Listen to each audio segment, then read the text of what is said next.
মৰমৰ ছাত্ৰ-ছাত্ৰীসকল মেথছ এডুকেশ্যনত তোমালোক সকলোকে স্বাগতম। আজিৰ এই ভিডিঅ'টিত আমি ট্ৰায়াঙ্গল ৰিলেটেড ট্ৰায়াঙ্গলৰ 2018ত অহা এটা মেথছ সলভ কৰিব বিচাৰিছো। গতিকে আশা কৰিছো সকলোৱে যাতে মেথছ এই ভিডিঅ'টো একেবাৰে শেষলৈকে চাই থাকে। এক্সাৰসাইজ 6.5 ৰ কোৱেশ্চন নম্বৰ 15 য'ত আমাক কোৱা হৈছে in an equilateral ট্ৰায়াঙ্গল ABC D is a point on side BC such that BD is equal to 1/3 BC. Prove that 9AD square equal to 7AD square. একেবাৰে প্ৰথম যেহেতু আমাক এটা সমবাহু ত্ৰিভুজ ইকুইলেটাৰেল ট্ৰায়াঙ্গল এটাৰ বিষয়ে আমাক যেহেতু কৈছে, গতিকে আমি ট্ৰায়াঙ্গলটো প্ৰথম বিবেচনা কৰি ললো।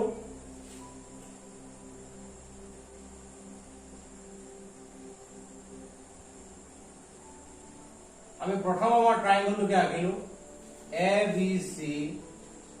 এতিয়া এই ABC নামৰ ট্ৰায়াঙ্গলটোৰ ক্ষেত্ৰত যেটা আমি সমবাহু ত্ৰিভুজ আটাইবোৰ বাহুৰ দৈৰ্ঘ্য সমান আমি বিবেচনা কৰি ললো সেইভাবে। এতিয়া আমাক কৈছে যে BD is equal to 1/3 BC। এই কথাটো কি বুজাইছে যে ইয়াত যে কৈছে 1/3 BC, ইয়াৰ অৰ্থটো হৈছে BC নামৰ যেটা সাইড আছে সেই সাইডডালক আমি তিনটা ভাগত ভাগ কৰিছো, তাৰ ভিতৰত এটা ভাগ লৈছো, অৰ্থাৎ BC ক আমি তিনটা ভাগ কৰাৰ প্ৰয়োজন আছে। গতিকে আমি কলো এইডাল BC ক আমি সমানে তিনটা ভাগ, এইটো এটা ভাগ, এইটো এটা ভাগ, এইটো এটা ভাগ, এই তিনিটা পাৰ্টত ভাগ কৰাৰ পিছত তাৰ ভিতৰত এটা ভাগ হৈছে আমাৰ বাবে BD। কোনটো ভাগ আমাৰ বাবে BD? আমাক কৈছে যে BC ৰ ওপৰতে কৰবাত D নামৰ এটা পইণ্ট আছে যাতে BD is equal to B ৰ পৰা D ৰ যিটো লেংথটো সেই লেংথটো এই BC তিনটা ভাগৰ এক অংশ, অৰ্থাৎ D নামৰ পইণ্টটো ইয়াতে থাকিব লাগিব। যেহেতু আমাক ম্যাথছটোত AD প্ৰয়োজন আছে, গতিকে আমি ইয়াত এইটো জইন কৰি ৰাখিব লাগিব, এইটো আমাক প্ৰয়োজন আছে, এই AD আমাক লাগিব। এইখিনি আমাক দিয়া থকা ইনফৰমেশনৰ পৰা আমি ছবিটো অংকন কৰিছো। গতিকে আমি কেনেদৰে লিখিম? সলিউশনত আমাৰ কথা আহিব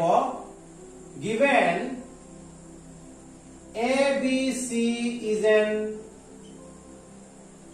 equilateral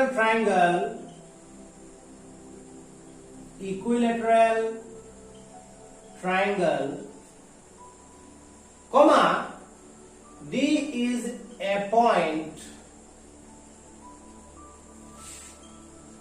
on BC, এই BC ৰ পৰা D নামৰ এটা পইণ্ট বিন্দু আছে such that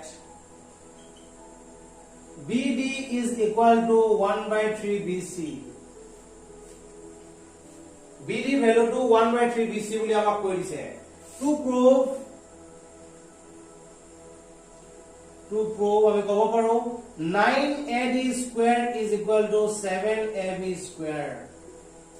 এতিয়া এই কথাখিনিকে আমি কেনেদৰে আমাৰ অসমীয়া মাধ্যমৰ ছাত্ৰ-ছাত্ৰীসকলে সুন্দৰভাৱে লিখি ল'ব পাৰিব যে দিয়া আছে ABC সমবাহু ত্ৰিভুজৰ বাবে বা ABC এটা সমবাহু ত্ৰিভুজ, BC বাহুৰ পৰা D এটা বিন্দু এনেদৰে বিবেচনা কৰা হ'ল যাতে BD equal to 1/3 BC। প্ৰমাণ কৰিব লাগে যে 9AD square equal to 7AB square। এইখিনি আমাক ইনফৰমেশন দিছে। এতিয়া আমি কি কৈছো যে আমাক এই AD square হওক AB square হওক এই যে স্কয়াৰ বিলাক আছে, স্কয়াৰ থকা অপচন আমি কেতিয়া পাইছিলো? যেতিয়া আমি ৰাইট এংগল ট্ৰায়াঙ্গল দেখিছিলো, সুন্দৰভাৱে পাইথাগোৰাছ থিওৰেমত আমি দেখিছিলো স্কয়াৰবোৰ ওলাই আহিছিলে। এতিয়া পাইথাগোৰাছ থিওৰেম এপ্লাই কৰিব বাবে আমাক 90 ডিগ্ৰী লাগিব, ইয়াত কিন্তু আমাৰ 90 ডিগ্ৰী নাই। তাৰ বাবে আমি অন্য এটা কথা ক'ব পাৰো যে ইয়াত এই BD ৰ পৰা এই AD বা AB লৈ যাব পৰা অপচন আমাক একো দেখুওৱা নাই। গতিকে একেবাৰে প্ৰথম কথা হিচাপে আমি কলো যে ইয়াতে আমি এটা পাৰপেন্ডিকুলাৰ ড্ৰ কৰিলো, আমি এটা পাৰপেন্ডিকুলাৰ AM আমি আঁকি ললো। ইয়াত আমি লিখিম কনষ্ট্ৰাকচন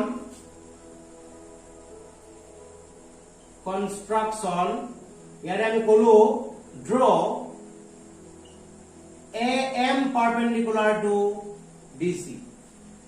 BC ৰ ওপৰত AM আমি লম্ব এডাল আঁকি ললো। এতিয়া আমি প্ৰমাণ অংশলৈ আহিছো।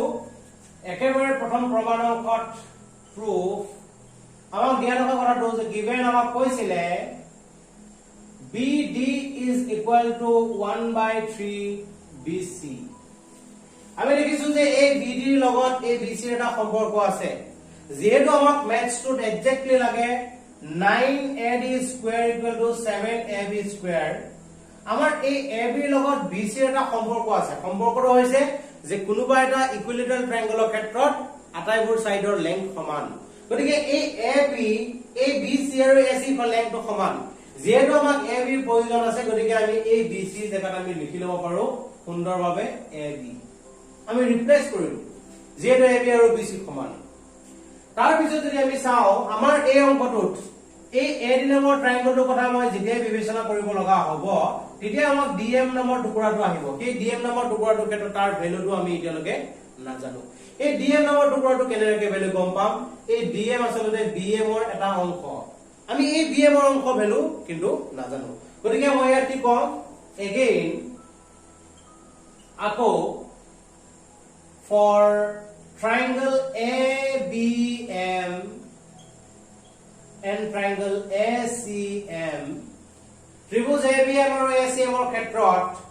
মই ইতিমধ্যে আমি কংগ্ৰুৱেন্সি ৰুল যেহেতু আমাক এই BM ৰ প্ৰয়োজন আছে আমি দেখিছো BM আৰু CM দেখিবলৈ প্ৰায় একে গতিকে কিয়নৰ মাজত ডেফিনেটলি কিবা এটা ৰিলেচন থাকিব গতিকে মই এই BM আৰু CM ৰ মাজত সম্পৰ্ক বনাবলৈ গৈ মই দেখিছো যে ইহঁতৰ এই ABM আৰু এই ACM নামৰ ট্ৰায়াঙ্গল দুটাৰ কিহত অংশ যদি এই ট্ৰায়াঙ্গল দুটা কংগ্ৰুৱেন্স দেখাই দিব পাৰো তেতিয়াহলে সকলোবোৰ হৈ যায় গতিকে মই ইয়াত কি বুলি কৈছো ট্ৰায়াঙ্গল দুটা লিখি ললো angle AMB is equal to angle AMC দুইটা এংগলৰ ভ্যালু 90 ডিগ্ৰী কাৰণ আমি AM ডাল পাৰপেন্ডিকুলাৰ আঁকি লৈছো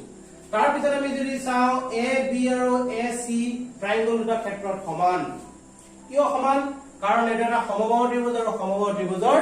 আটাইবোৰ বাহুৰ দৈৰ্ঘ্য সমান AB আৰু AC সমান আৰু আমাৰ এই নিৰ্দিষ্ট ত্ৰিভুজ দুটা ক্ষেত্ৰত AB আৰু AC উভয়ে একই কোণৰ কৰ্ণ বা হাইপোটেনাছক বুজাই আছে তাৰ পিছত যদি আমি চাও কিয় দুটা ট্ৰায়াঙ্গলৰ কাৰণে AM নামৰ সাইডডাল আছে কমন সাইড ফাইনালি আমি দেখিলো যে ট্ৰায়াঙ্গল দুটা ক্ষেত্ৰত 90 ডিগ্ৰী এটা পালো হাইপোটেনাছ সমান পালো আৰু এডাল সাইড কমন সাইড গতিকে ক'ব পাৰো therefore triangle ABM is congruent to triangle ACM by RHS congruency সৰ্বাংগ সমতাৰ সকবা বিধিটো লিখিব সমকোণ কৰ্ণ আৰু বাহু ইয়াত দেখিছো সমকোণ 90 ডিগ্ৰী কৰ্ণ আৰু বাহু এৰ ক্ষেত্ৰৰ সমান গতিকে কেকেনি কন্ডিশন পোৱা পিছত আমি ক'ব পাৰো যে BM is equal to CM CPCT ইয়াৰ আমি এই কন্ডিশনটো নাম্বাৰ 1 লিখি দিলো আৰু এই কন্ডিশনটো কথা কলো এতিয়া দেখিলো BM আৰু CM যেটো সমান গতিকে আমি ক'ব পাৰো M is the midpoint of BC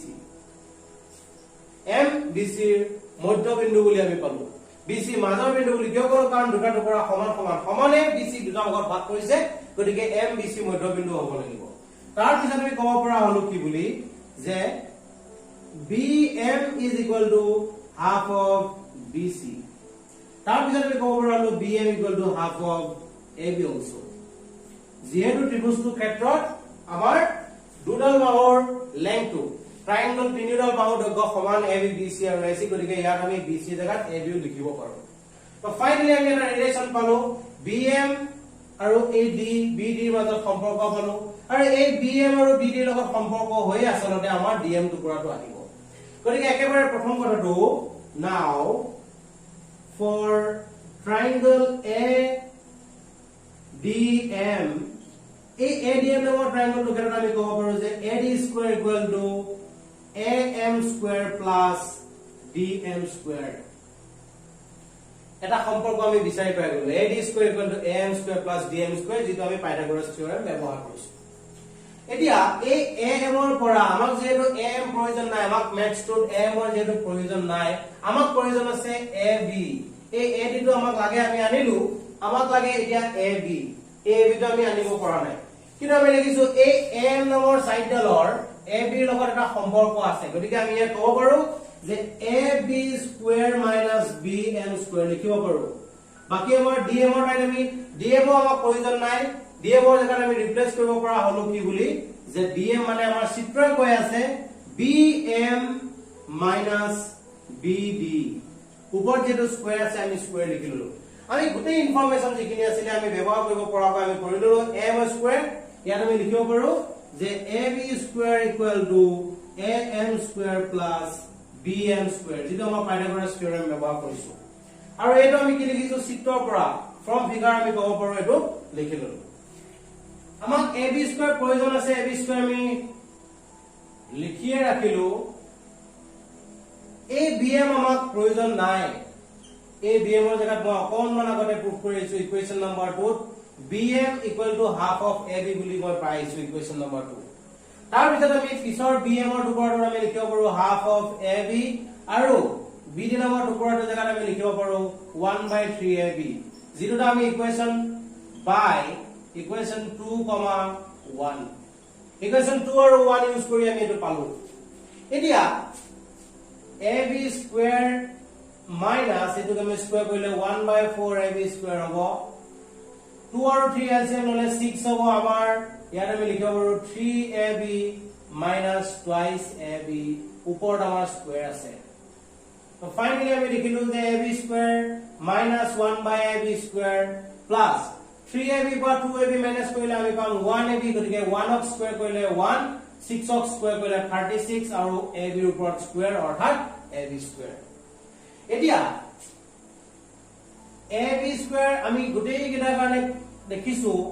যে আমাৰ নাম্বার কেইটা ইয়াত আছে 1 ইয়াত আছে 4 ইয়াত আছে 36 এই গোটেই কেইটা নাম্বাৰৰ ক্ষেত্ৰত ডেনোমিনেটৰ আমি কি কৈছো এলসিএম যদি উলিয়াও লসাগু উলিয়ালে আমি পাম তাৰ ভ্যালুটো হৈ যায় 36 হোৱাৰ লগে লগে ইয়াত আছে 1 1 ৰ জায়গাত ইয়াত আহিব 36 ab স্কয়ার ইয়াত আছে 4 4 over 36 পাবলৈ আমি 9 টাইমছ কৰিছো গতিকে 9 ab স্কয়াৰ আৰু ইয়াত আছে 36 একো চেঞ্জ হোৱা নাই গতিকে ইয়াত আমি ডাইৰেক্ট ab স্কয়াৰ লিখিব পাৰো ফাইনালি আমি দেখিলো যে ইয়াৰ ভ্যালুটো 36 plus 1 37 আৰু সেই 37 ৰ পৰা 9 মাইনাস কৰিলে আমি পাম 28 ab স্কয়াৰ ডিভাইডেড বাই 36 আমি দেখিছো এই 28 আৰু 36 উভয়কে 4 এৰে আমি ক্যান্সেল কৰিব পাৰো 4 এৰ ইয়াক 7 টাইমছ 4 এৰ ইয়াক 9 টাইমছ এই 9 টো কিফালে আহিলে আমাৰ বাবে হৈ যায় 9ab square is equal to 7ab square আমি বিচাৰি থকা ম্যাথছ টু আনসাৰটো আমি ফাইনালি পাই গলো এটা আছিল ম্যাথছ টু এই ম্যাথছ টু 2018 ৰ মেট্ৰিকত আহিছিলে গতিকে মই ম্যাথছ টু সলভ কৰি এবাৰ দেখাবলৈ ট্ৰাই কৰিলো আমি ইতিমধ্যে সিদ্ধাখন আমি 2015 ত অহা এটা কোৱেশ্চন এয়া 2018 ত অহা এটা কোৱেশ্চন এই কোৱেশ্চন কিটা কৰাৰ অন্যতম এটা কাৰণ হৈছে যে ম্যাথছ কিটাৰ পৰা আমি এই ত্ৰিভুজ চেপ্টাৰটোৰ পাইথাগোৰাছ থিওৰেম ৰিলেটেড ম্যাথছবোৰ এপ্লাই কৰিবৰ বাবে ইয়াৰ পৰা আমি সুন্দৰভাৱে শিকিব পাৰো গতিকে মই এই ট্ৰিকবোৰ দেখাবলৈ কাৰণে আমি ম্যাথছবোৰ কৰি আছো গতিকে ইয়াৰ পিছৰ ভিডিঅত আমি 2022 ত আহিব লগা এটা বহুত বেছি ইম্পৰ্টেন্ট কোৱেশ্চন সলভ কৰিম গতিকে আপোনালোকৰ মৰমৰ চেনেল ম্যাথছ এডুকেশ্যন চাই দিবলৈ সকলোকে অনুৰোধ জনাই আজিলৈ সামৰিছো